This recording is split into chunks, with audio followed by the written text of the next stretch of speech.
Bien, hermanos, quiero invitarles a abrir su Biblia. Ustedes ya saben dónde, ¿no? Por favor, pastor, ¿hasta cuándo? Santiago. Hoy Santiago nos va a tratar distinto esta tarde. Veíamos la semana pasada, ¿cierto?, acerca de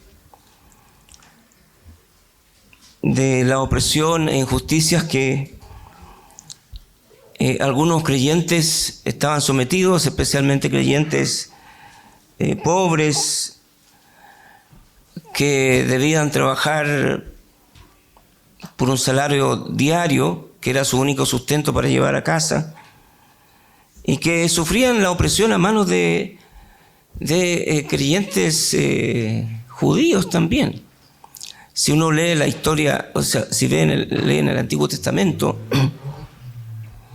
vamos a encontrar varias oportunidades donde los mismos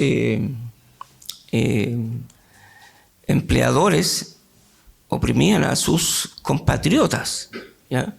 Entonces, era algo muy típico en los empleadores judíos. Si alguno alguna vez ha trabajado teniendo un patrón que es judío, mi esposa trabajó un tiempo por un par de días, algo así, no sé si fueron días o semanas, pero por eso son ricos. ¿Ya? Entonces sufrían, pero el pasaje anterior que vimos la semana pasada era un juicio que Dios iba a hacer a esos ricos que oprimían a los pobres en su salario, que no les pagaban el único sustento con el que podían alimentar a su familia ese día. Y muchos llegaban sin el dinero cancelado, y esos hijos y esa esposa quedaban, ¿cierto?, en orfandad sin tener que comer, porque habían patrones que no le cancelaban su salario diario. Y el Señor les dice a esos: bramen, chillen por el juicio que va a venir sobre ustedes,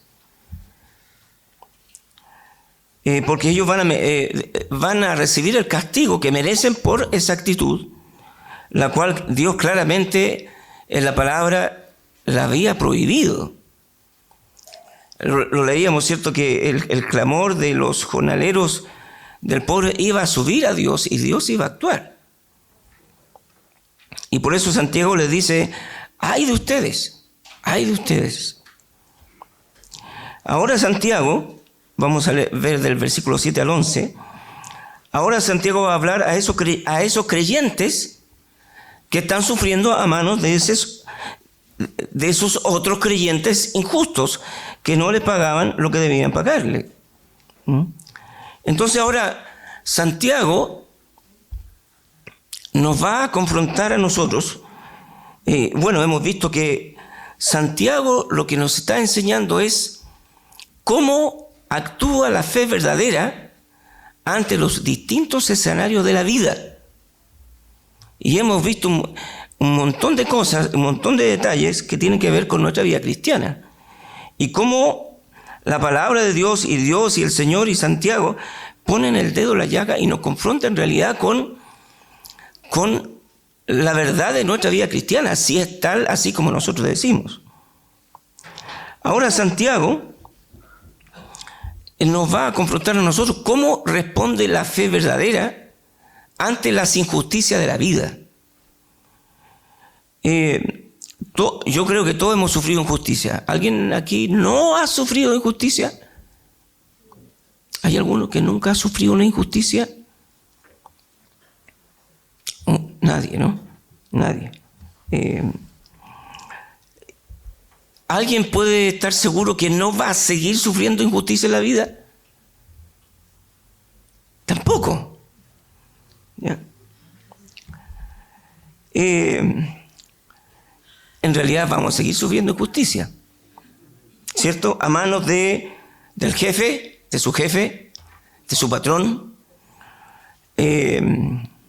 del esposo, de la esposa, de los padres, de los hijos, los que están estudiando de sus profesores, en la media, en la universidad, de sus vecinos. Vamos a seguir sufriendo injusticias, pero ¿cómo responde la fe ante todas esas cosas? Porque la fe no es un asunto que tiene que ver solo con lo que es la iglesia. La fe es algo que envuelve toda nuestra vida integral, en el trabajo, en el vecindario, en la casa, en la iglesia. Entonces, la fe envuelve todo. ¿Y cómo responde la fe ante las injusticias que sufrimos como creyentes? Para los que no saben, en menos de 10 días nos entraron a robar 3 veces en la iglesia. Los que no sabían. No sé si algunos se dieron cuenta que toda la reja ahora está con puntas. No sé si alguno se habrá dado cuenta. Se pusimos una protección ahí en la ventana de los baños, porque se metieron a robar a la iglesia. La primera noche cambiamos la chapa y todo, y no creo que van a llegar, van a pasar un poco de tiempo, dice uno. A la noche siguiente vinieron. Robaron un parlante, un notebook, los niños quedaron sin dulce para Navidad, pues se llevaron la caja no se llevaron la caja, sino que se llevaron las monedas que se juntan de los cumpleaños. Y algunas de las clases estaban juntando ofrenda para misioneros y algunas también se la llevaron. ¿Y qué piensa que pensé yo cuando pasó eso? Señor, por favor, que caiga un rayo y los parta, ¿no?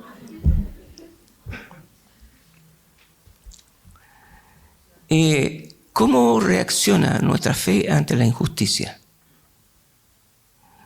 Y Santiago nos va a decir esta noche, esta tarde, cómo enfrentar estas situaciones. Y la manera de hacerlo es tener paciencia. ¿Cuántos aquí tienen paciencia?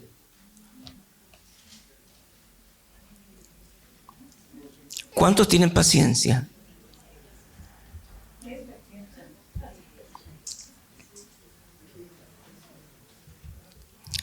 Bueno, decirlo uno es como, no es tan seguro que sea así, ¿no? Deberíamos preguntarle a los que están alrededor si en realidad tienen paciencia. Pero, ¿cuántos de aquí no tienen paciencia? A ver. Bueno, algunos no tienen, ni tienen. O sea, no tienen, y algunos no saben de qué se trata. Bien, bueno, yo creo que el Señor nos va a hablar a todos los que no tenemos paciencia. Porque, mire, cuando las cosas andan bien, sí podemos decir que tenemos paciencia. Pero cuando se cometen injusticias, ahí donde vemos si tenemos paciencia. Pero cuando todos son justos con nosotros, somos pacientes. Pero la paciencia vamos a ver que no es lo que quizás pensamos. Oremos, Padre, gracias porque tú tienes un solo propósito en tu corazón. Tú dijiste que el que comenzó en nosotros la buena obra la va a perfeccionar hasta el día de Jesucristo. Señor, hay tanto que tú tienes que hacer en cada uno de nosotros. Señor, ayúdanos para dejarte a ti trabajar en nosotros. trabajar en nuestra vida. Señor, ayúdanos a ver todas las situaciones de la vida como tú trabajando en hacernos más perfectos, más como tu Hijo Jesús. Así que usa tu palabra esta tarde para hablar a cada uno de nuestros corazones. Te lo rogamos en el nombre de Cristo. Amén. Amén. Bien, vamos ahí a Santiago entonces, capítulo 5.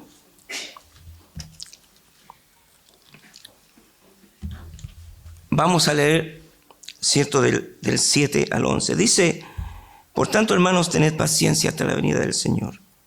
Mirad cómo el labrador espera el precioso fruto de la tierra, aguardando con paciencia hasta que reciba la lluvia temprana y la tardía. Tened también vosotros paciencia y afirmad vuestros corazones, porque la venida del Señor se acerca. Hermanos, no os quejéis unos contra otros, para que no seáis condenados. He aquí el juez está delante de la puerta.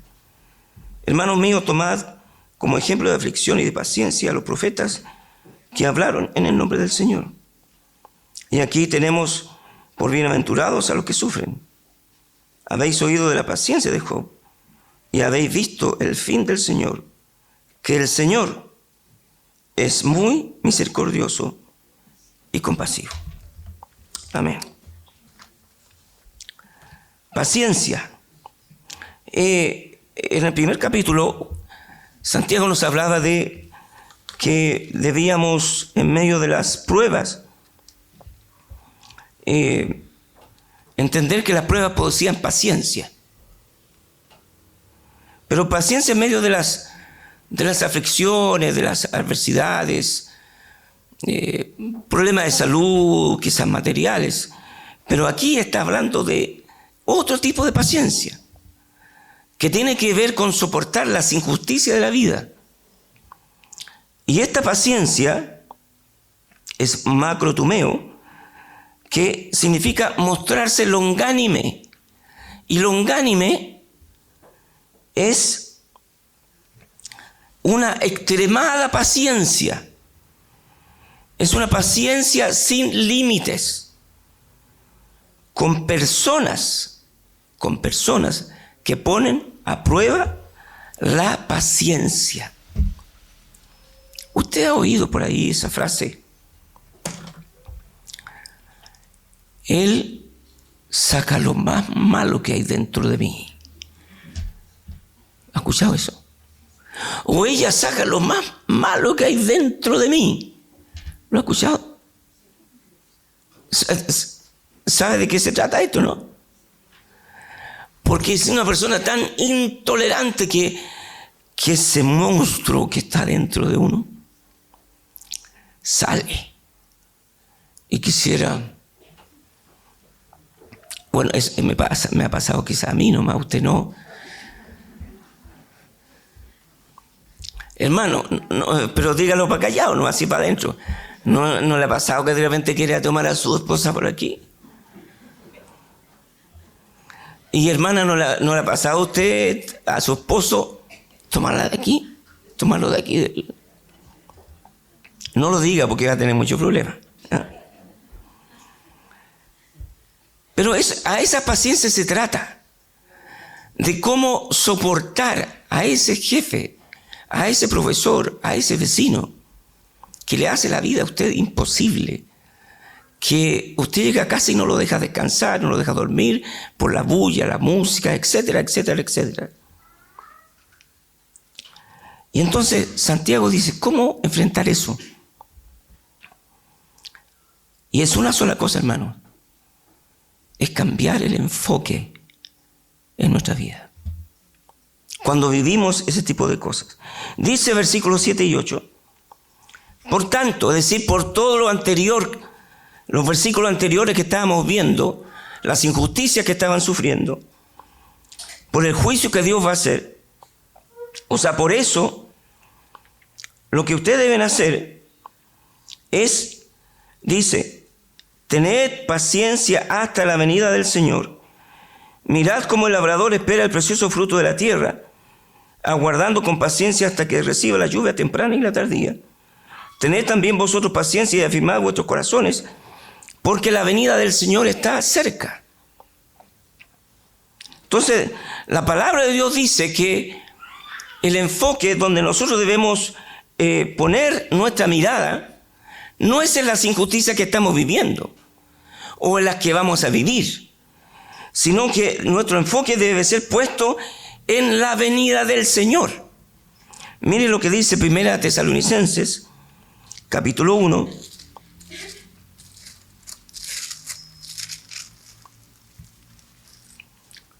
versículos 6 y 7.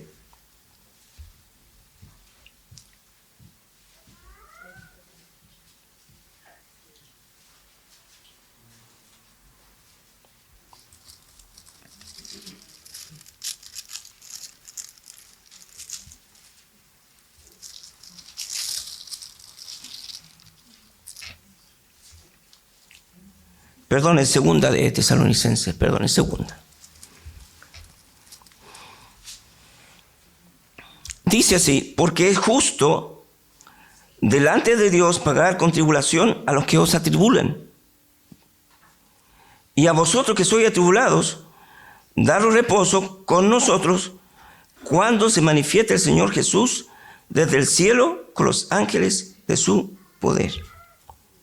O sea, es justo cuando se nos hace injusticia, dice la palabra que es justo pagar a aquellos que hacen y cometen injusticia.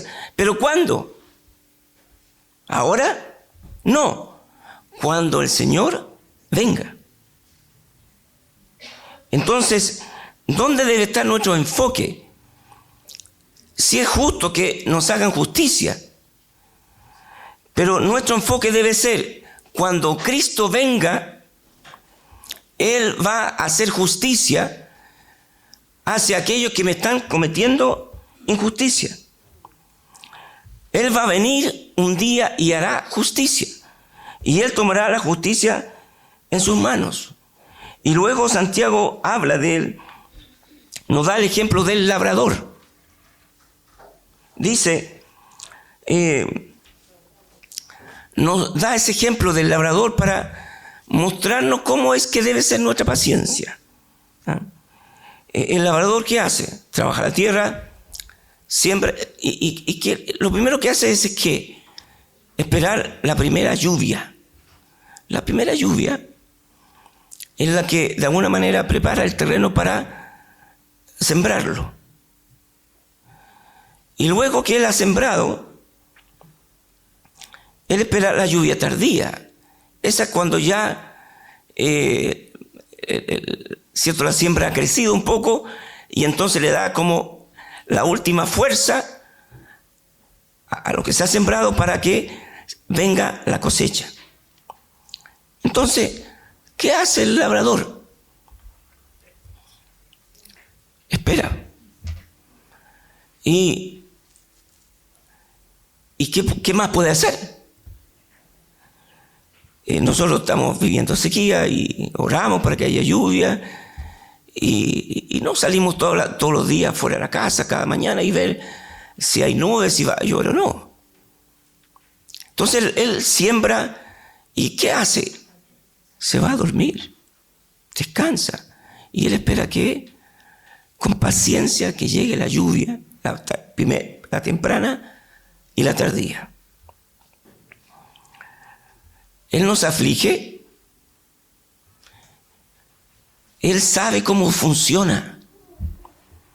Él sabe cómo funciona esto. Él siembra y espera que llegue la lluvia. Nada más puede hacer. No está nervioso. No es una espera impaciente. Solo espera. Yo no sé si a alguno se le ha dado de sembrador alguna vez. Nunca ha sembrado algo. Clase de químicas. Ya. El porotito. El porotito en el algodón, ¿cierto? Bueno, todos somos labradores. Pero ustedes saben que yo una vez sembré semilla de sandía. Preparé la tierra. No, un pedacito chico nomás. Es que había una planta que surgió en un macetero, ¿y qué será? Y creció, y era una sandía de esas chiquititas. No sé cómo habrá llegado. Y ya, pues entonces, cuando creció, tengo fotos por ahí. Y las dividimos, tan chiquititas, las dividimos en 4 porque era muy chiquitita. Entonces, guardamos las semillas. Y yo al verano siguiente, no al verano, pero antes del verano, la sembré. Preparé el terreno por ahí, piqué, compré tierra y puse la semillita. ¿Y qué estaba esperando yo? Yo iba, no era labrador. Yo iba todos los días. Todos los días a ver si crecía o no crecía. No es así, pues, si uno sabe que todo tiene su tiempo, uno tiene que tener paciencia. Y bueno, llegó el día en que tanto ir para allá, a lo mejor la semilla se sintió presionada y como ese níspero que nos daba, y mi señora dijo, si nos da este año, te cortamos. Y está pero lleno, hermano. ¿Ya? Entonces, hasta que empezaron a verse los brotes y ahí tuve una buena cosecha. Entonces, dice Santiago, usa este ejemplo. Debemos tener esa paciencia del labrador, que las cosas van a darse, pero en el tiempo de Dios, Y dice Santiago, en el versículo 8, tened también vosotros paciencia. O sea, de la misma manera que el labrador, nosotros debemos esperar. No esperar que Dios ahora me haga justicia, sino esperar que Dios venga y haga y aplique la justicia que Él sabe que debe aplicar. Pero lo que debemos hacer, aparte de esperar, dice, debemos afirmar nuestros corazones hasta la venida del Señor. Es decir, asegurarnos de que nuestra fe en el Señor esté firme. Mire, si hay una cosa que debilita a veces la fe, que nos desvía de la fe, son estas cosas. Porque uno dice, bueno, ¿y dónde está Dios?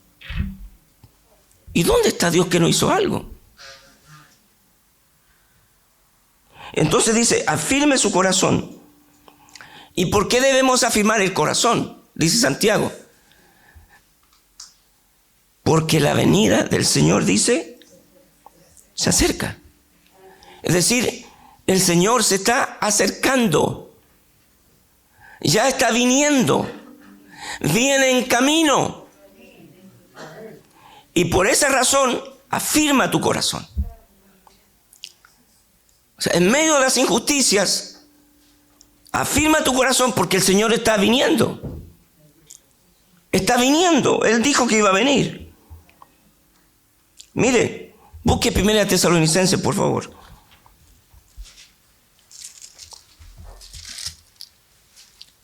Capítulo 4.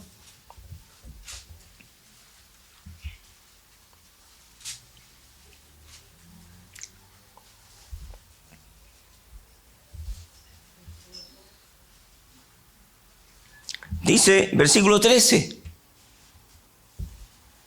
Tampoco queremos, hermanos, que ignoréis acerca de los que duermen, para que no os entristezcáis como los otros que no tienen esperanza.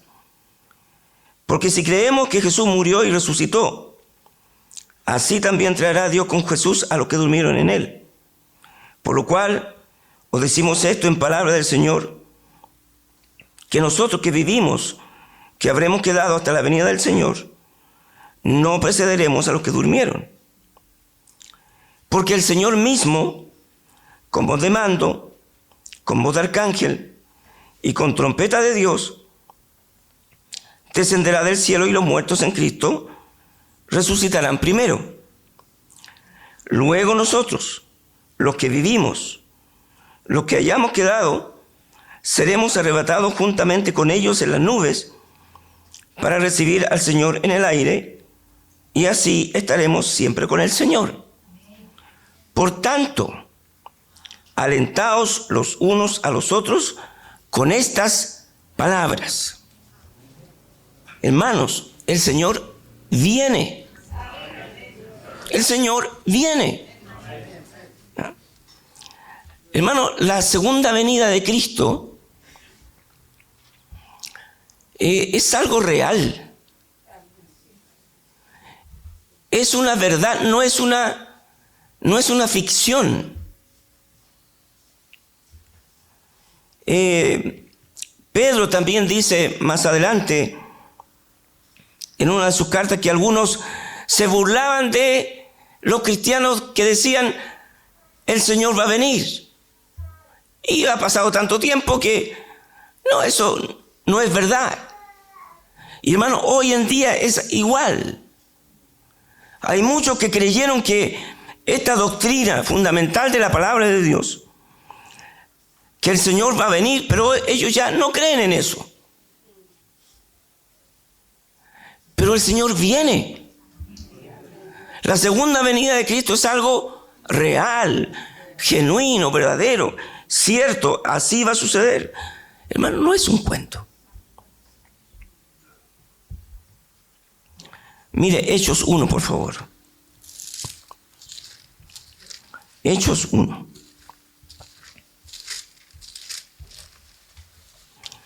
¿O usted cree que la segunda venida es un mito? Algunos dicen que la Biblia está llena de mitos, que la creación es un mito, que Adán y Eva son un mito, y que la segunda venida es un mito, es una historia, no es algo real. Miren lo que dice Hechos 1, 6 al 11, dice: entonces los que se habían reunido le preguntaron diciendo: Señor, ¿restaurarás el reino de Israel en este tiempo? Y les dijo: no toca a vosotros saber los tiempos o las sazones que el Padre puso en su sola potestad, pero recibiréis poder cuando haya venido sobre vosotros el Espíritu Santo, y me seréis testigos en Jerusalén, en toda Judea, en Samaria y hasta el último de la tierra. Y habiendo dicho estas cosas, viéndolo ellos, fue alzado y le recibió una nube que le ocultó de sus ojos. Y estando ellos con los ojos puestos en el cielo, entre tanto que él se iba, he aquí se pusieron junto a ellos dos varones con vestiduras blancas, los cuales también les dijeron: varones galileos, ¿por qué estáis mirando al cielo? Este mismo Jesús, que ha sido tomado de vosotros al cielo, así vendrá como le habéis visto ir al cielo. ¿Usted cree eso? ¿Usted cree eso? ¿Qué pasó con los discípulos?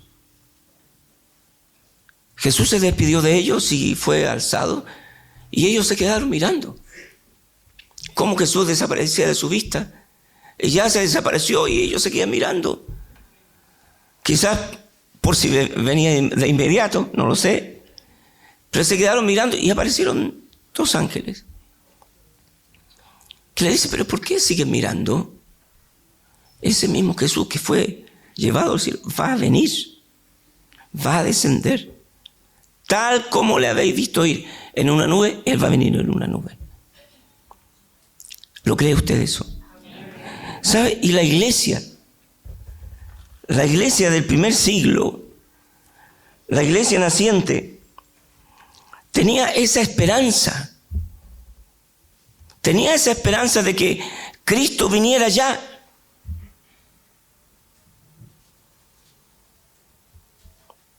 Y era tal su convicción, era tal su deseo de que eso fuera ya pronto, que Él viniera, que cuando ellos se reunían, se juntaban y después se despedían, nosotros decimos, cuando nos despedimos de los hermanos, ¿qué les decimos?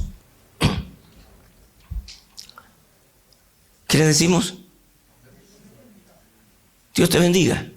Le decimos así, ¿no? Bendiciones. Hoy por las redes hacemos así, ¿no? Pero decimos bendiciones. Pero ¿sabe cómo lo hacían ellos?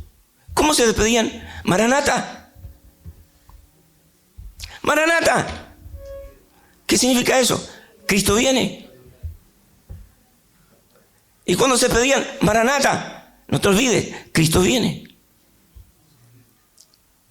Hermano, ¿tú estás pasando un problema? Maranata. ¿Estás sufriendo injusticias? Maranata. Hermano, Cristo viene. Cristo viene.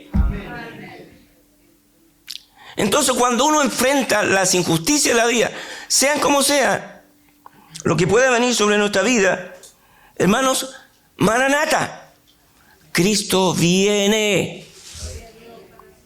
Cristo viene.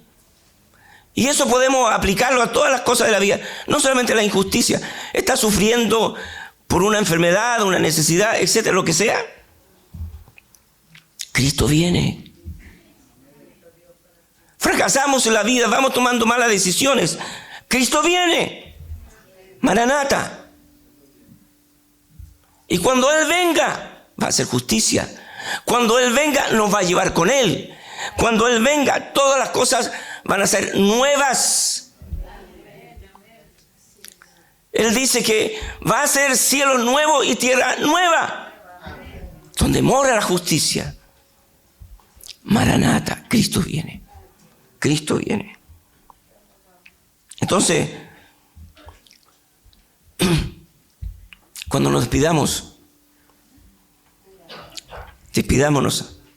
hermano, hermana, Maranata.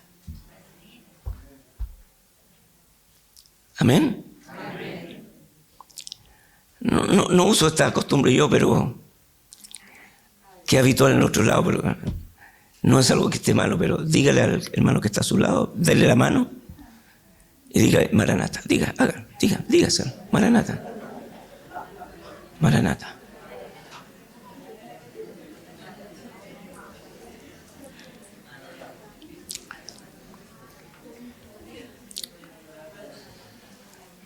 Cristo viene. Hermano, Cristo viene. Cuando el Señor hizo una promesa,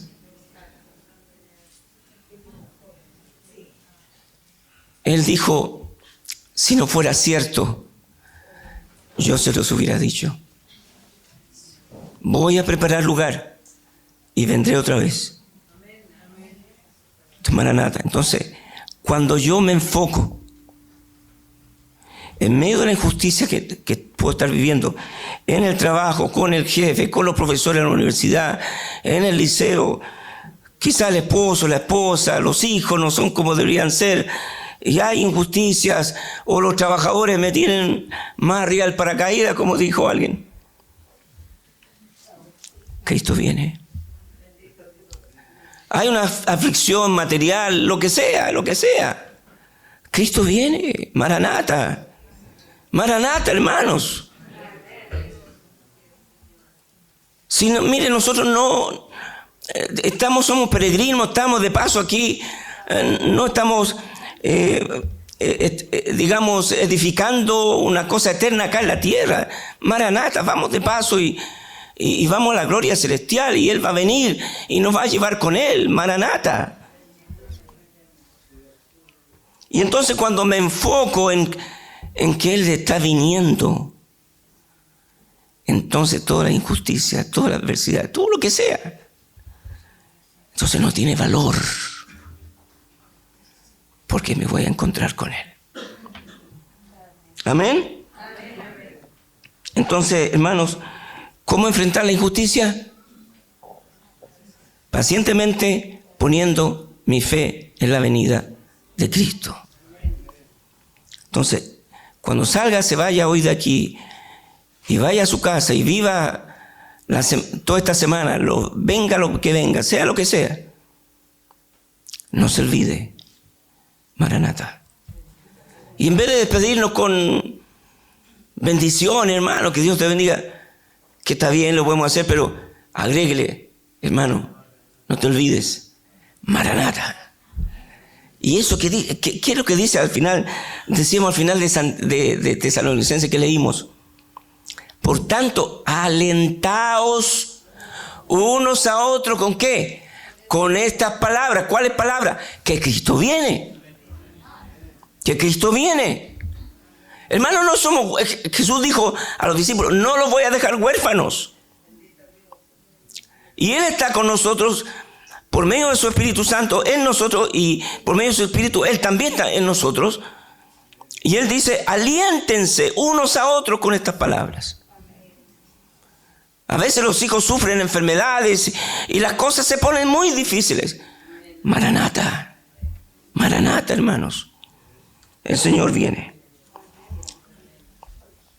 Y todas las cosas que podamos estar viviendo se van a acabar. Se van a terminar. Y vamos a entrar en la gloria eterna con el Señor. Amén.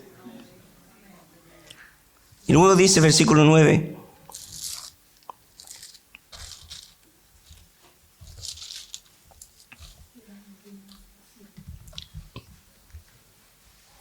Hermanos, no os quejéis unos contra otros, para que no seáis condenados. He aquí el juez delante de la puerta.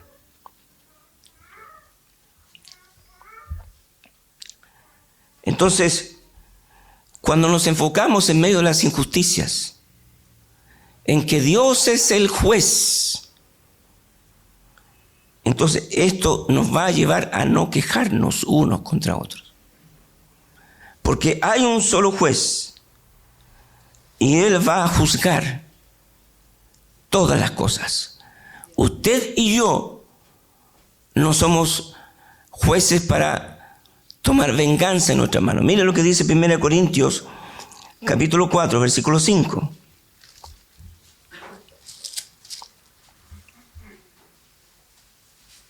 Así que no juzguéis nada antes de tiempo, hasta que venga el Señor, el cual aclarará también lo oculto de las tinieblas y manifestará las intenciones de los corazones. Y entonces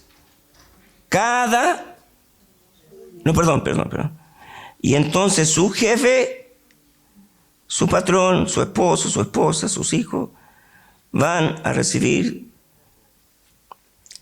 su juicio. No. Cada uno recibirá su alabanza de Dios.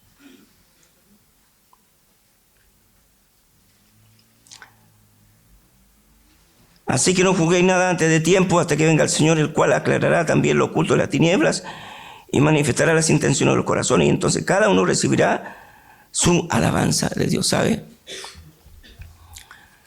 Mire, el Señor va a venir a juzgar, sí, porque Él es el juez.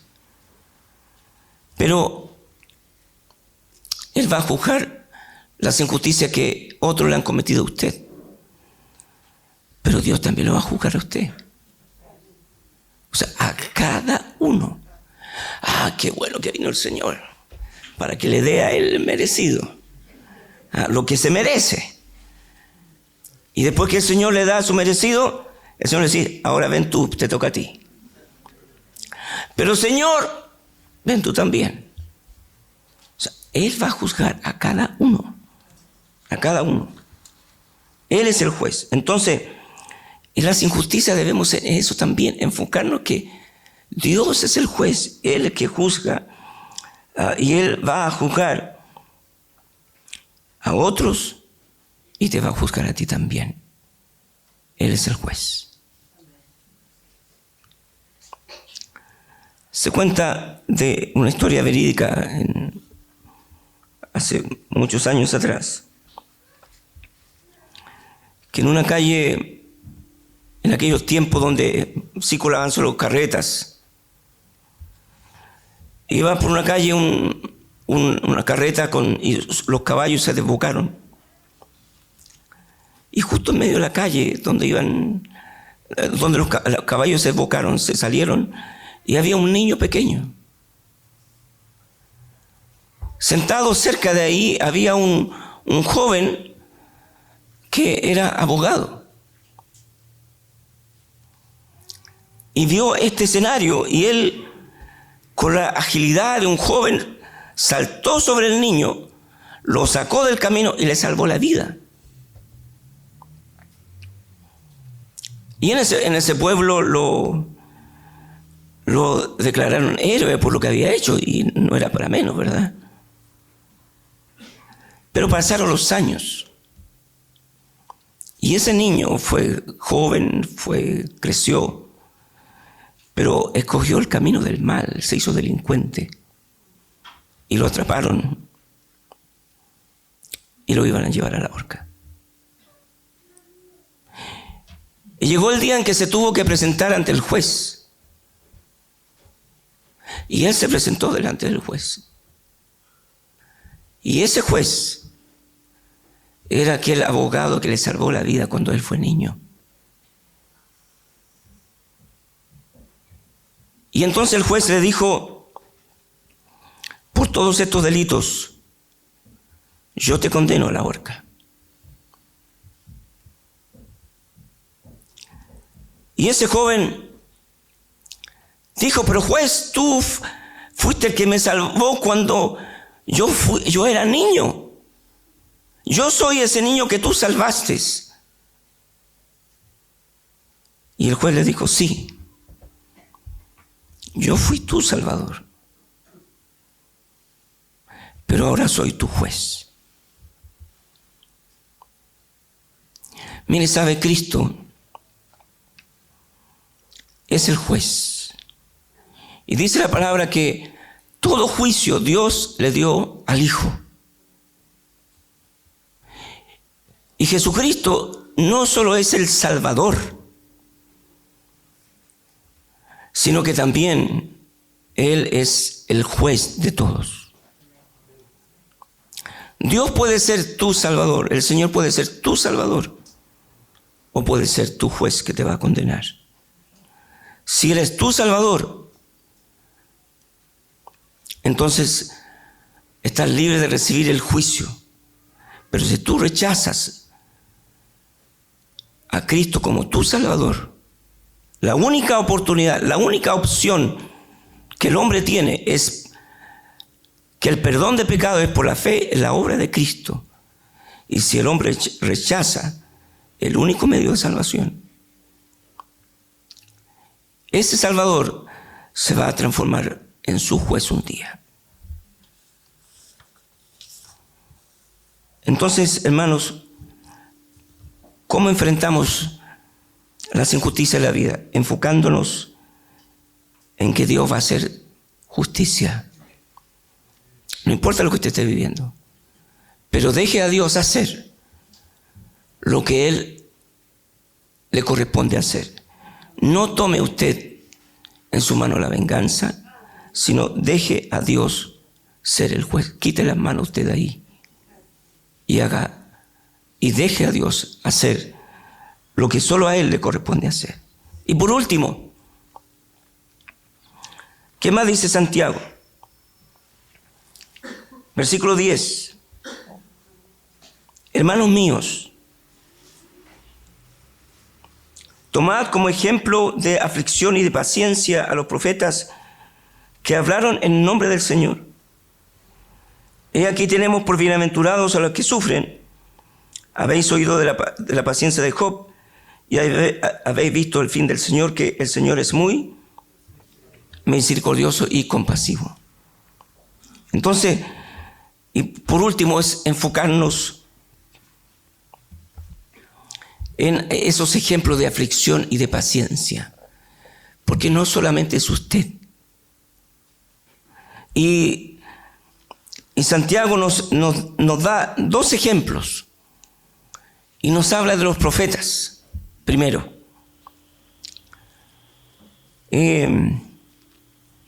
¿a usted le habría gustado ser profeta en aquellos años? Después de la historia de Isaías, de Jeremías, ¿le habría gustado ser un profeta? ¿Qué hicieron con Jeremías?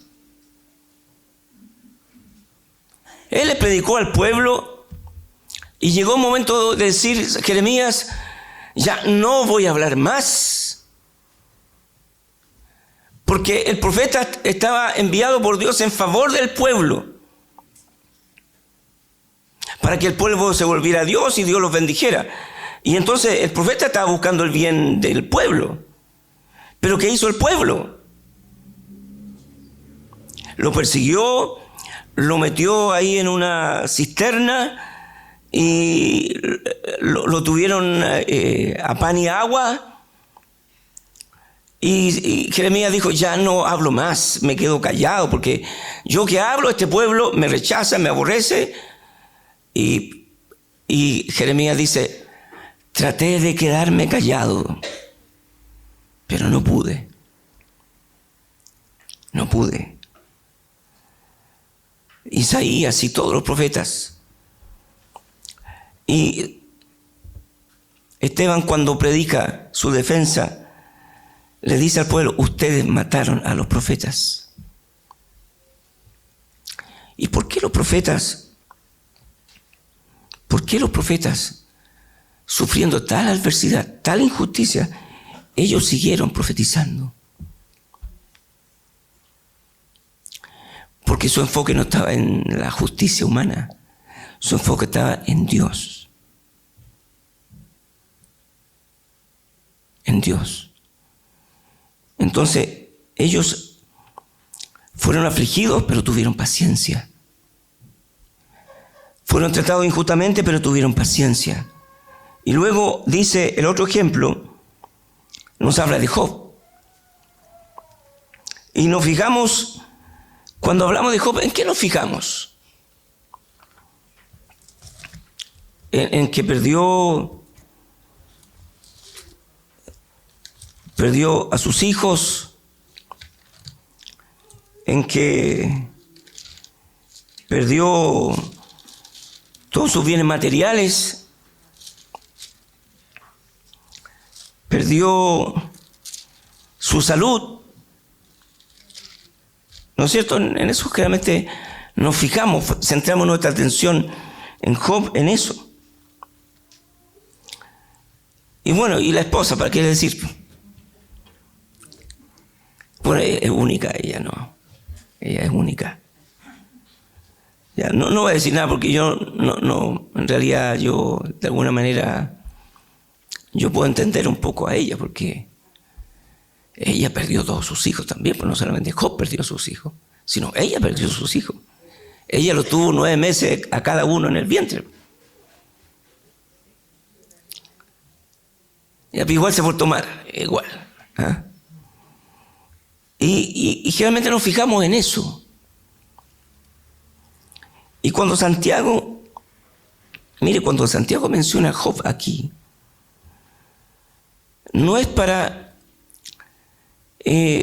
mostrar cómo pasó Job, cómo sufrió Job, sino que lo menciona aquí para mostrar que en medio de todo eso, Dios es bondadoso, Dios es misericordioso. En medio de todo eso. Porque mire lo que dice al final. Job, por favor, 42, versículos 10 al 17. Dice: y quitó Jehová la aflicción de Job, cuando él hubo orado por sus amigos.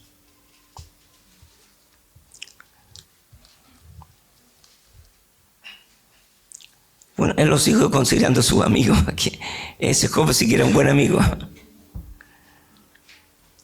Y aumentó al doble todas las cosas que habían sido de Job.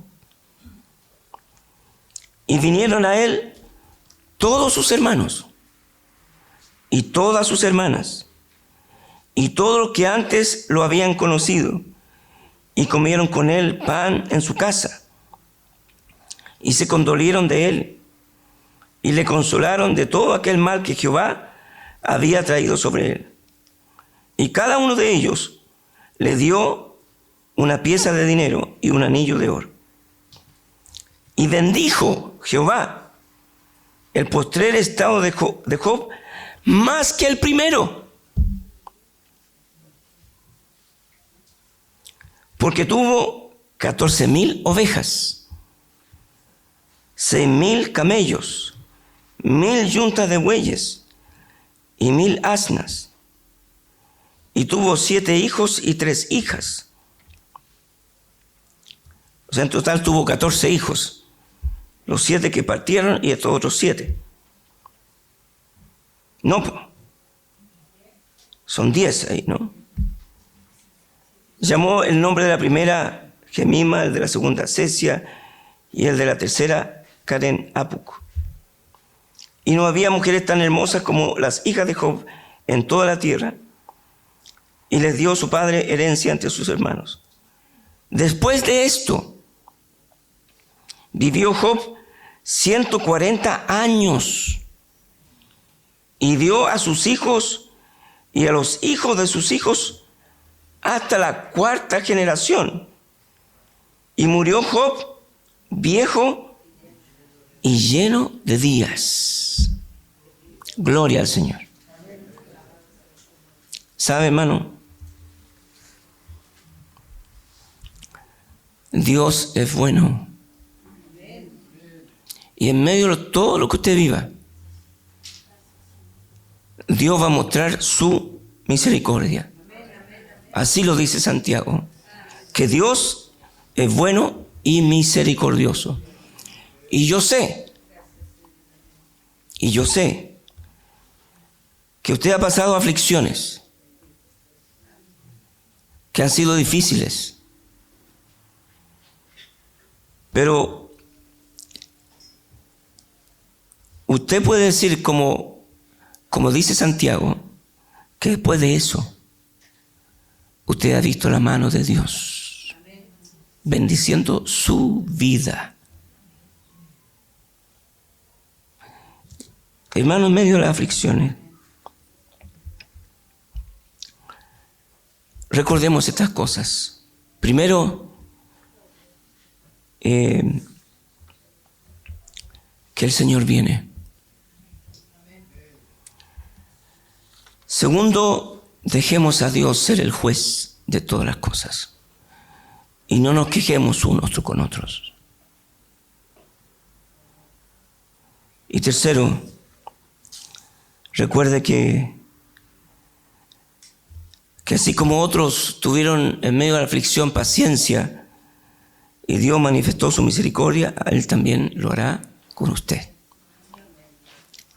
Santiago en el principio nos dijo que el fin no era oír la palabra, sino que era hacer la palabra. Eso es el fin, hacerla.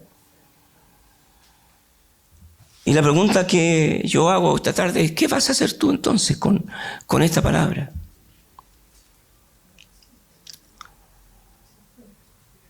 ¿Irás por el camino de la paciencia para soportar todas las cosas, enfocándote en estas cosas que vimos esta tarde? ¿Dejarás a Dios tomar tu causa en sus manos? ¿Vas a decirle al Señor, Señor, lleva tú mi causa? ¿Vas a confiar que en medio de todas estas aflicciones el Señor al final va a mostrar su misericordia y su bondad? ¿Vas a confiar en eso?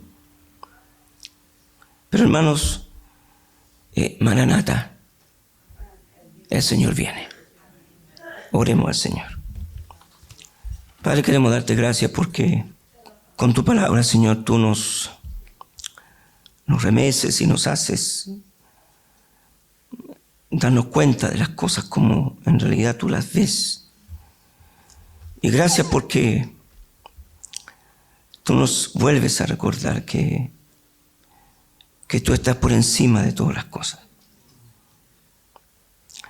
Que tú eres el juez, que tú eres el Dios de misericordia, que eres Salvador, pero eres juez. Pero también eres el Dios bondadoso y misericordioso. Y gracias, Señor, porque tú vienes. Y vienes por tu iglesia. Y vienes por los tuyos. Y vienes por aquellos que tú compraste con tu sangre. Y vienes a buscar a tu iglesia. Y Señor, tu palabra dice que tú vas a enjugar toda lágrima. Hermano, yo quiero animarlo con esta palabra. Quiero que se vaya en su corazón con esta verdad, controlando y dominando sus pensamientos de que Él viene. Y de que en medio de las adversidades que pueda estar viviendo y va a seguir quizás viviendo, no se olvide. Afirme su corazón. Afirme su corazón, sus convicciones.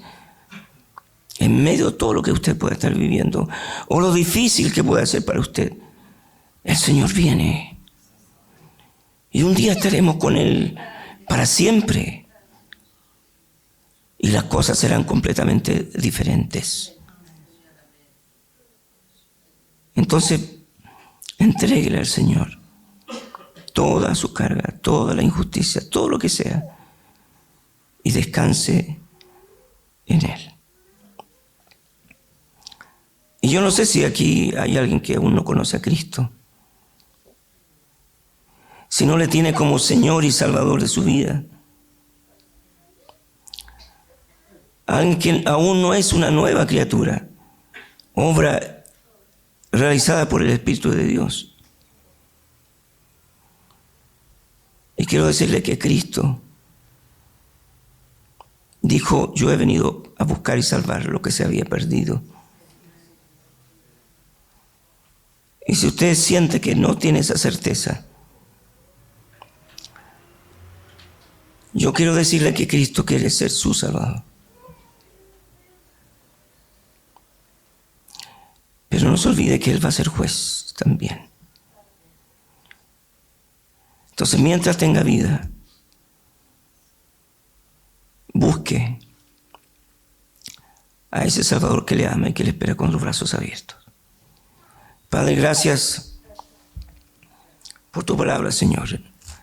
En el nombre de Cristo. Amén. Amén.